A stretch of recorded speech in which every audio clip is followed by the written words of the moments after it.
রাসূল সাল্লাল্লাহু আলাইহি সাল্লাম জীবিত শুধু না, সবাই জীবিত, কবরে সবাই জীবিত। সেটা বারজাখী জিন্দেগির জীবন, দুনিয়ার একটা জীবন, বারজাখী জিন্দেগির একটা জীবন, পরকালের একটা জীবন। এখানে সবাই জীবিত আছে, বারজাখী জিন্দেগির জীবন এই না যে দুনিয়ার জীবন। এক, দুই নম্বরে রাসূল মরেই নাই, ইন্তেকাল ফরমাইয়াছেন, মানে এখান থেকে ওখানে গেছেন। এই যে আমাদের দেশে বলে না ইন্তেকাল ফরমাইছেন, মানে স্থানান্তর হয়েছে না, ও তো মারা গেছেন। আল্লাহ বলছেন ইন্নাকা মাইয়িতুন ওয়া ইন্নাহুম মাইয়িতুন, রাসূল আপনি মরবেন, তারাও মরবেন। আফা ইম্মা তাও কুতিলান ক্বালাতুন আলা আকাবিকুম, রাসূল মারা যায় তাকে হত্যা করায় তোমরা কি আবার পশ্চাতে যাবা, কাফেরে যাবা? ওমর রাদিয়াল্লাহু তাআলা এই কথাই বলছিলেন যে বলবে রাসূল মারা গেছেন তার শিরুচ্ছেদ করে ফেলবো। আবু বকর রাদিয়াল্লাহু দেখলেন যে উমর আবেগে তরবারি, খোলা তরবারি নিয়ে, আর সাহাবায়ে কেরাম সবাই মাথা নিচু করে ভয়ে চোখ দিয়ে পানি পড়ছে।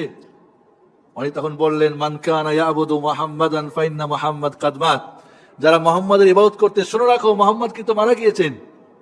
ওমান কানা ইয়াবুদুল্লাহ ফাইন্নাল্লাহ হাইয়ুল কাইয়ুম লা ইয়ামুত, আর যারা আল্লাহ ইবাদত করেছে আল্লাহ চিরঞ্জীব, চিরধার্মিক, মরে না। ওমরের হাত থেকে তরবারিটা পড়ে গেল এবং বলছেন যে মনে হয় এখনই আয়াতটা নাজিল হলো, আগে মনে হয় পড়িই নাই আমি। তো রাসূল কি জিন্দা নবীর কবরে শোয়া দিয়েছেন? জিন্দা বলতে কি, জীবিত বলতে কি বুঝাচ্ছেন? পরকালে একটা জীবন আছে, সেই জীবনটা কি? রাসূল সাল্লাল্লাহু আলাইহি ওয়াসাল্লাম যখন বললেন তোমরা দুরূদ পাঠ করবে, দুরূদ আমার কাছে পৌঁছে দেওয়া হবে, আমি দুরূদের উত্তর দেব, সাহাবায়ে কেরাম বললেন আপনি তো মরে মানুষ পচে ছড়ে শেষ হয়ে যাবে।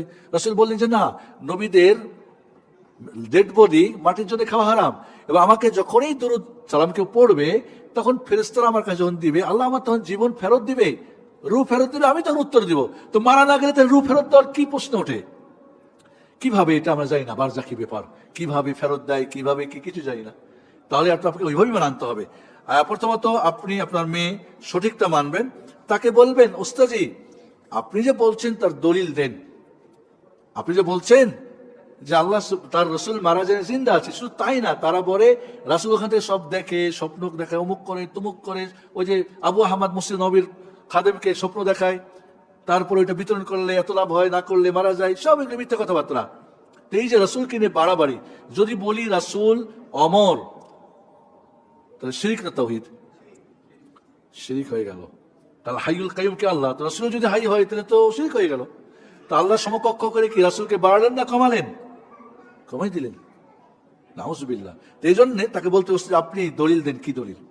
কোরআন বলছে ইন্নাকা মাইয়িতুন ইন্নাহুম মাইয়িতুন আফা ইম্মাতা আও কুতিলা, রাসূলকে সাহাবায়ে কেরাম কবর দিয়েছেন মরার পরে না আগে? তো স্বাভাবিক তো সবার মতো তো তিনি মরছেন। ফাতেমা রাদিয়াল্লাহু আনহা রাসূলের কাছে আসলেন, বললেন যে দেখো আমি তো আর নাই, চলে যাবো। তো কাঁদলেন, কান্না দিলেন, এরপর বললেন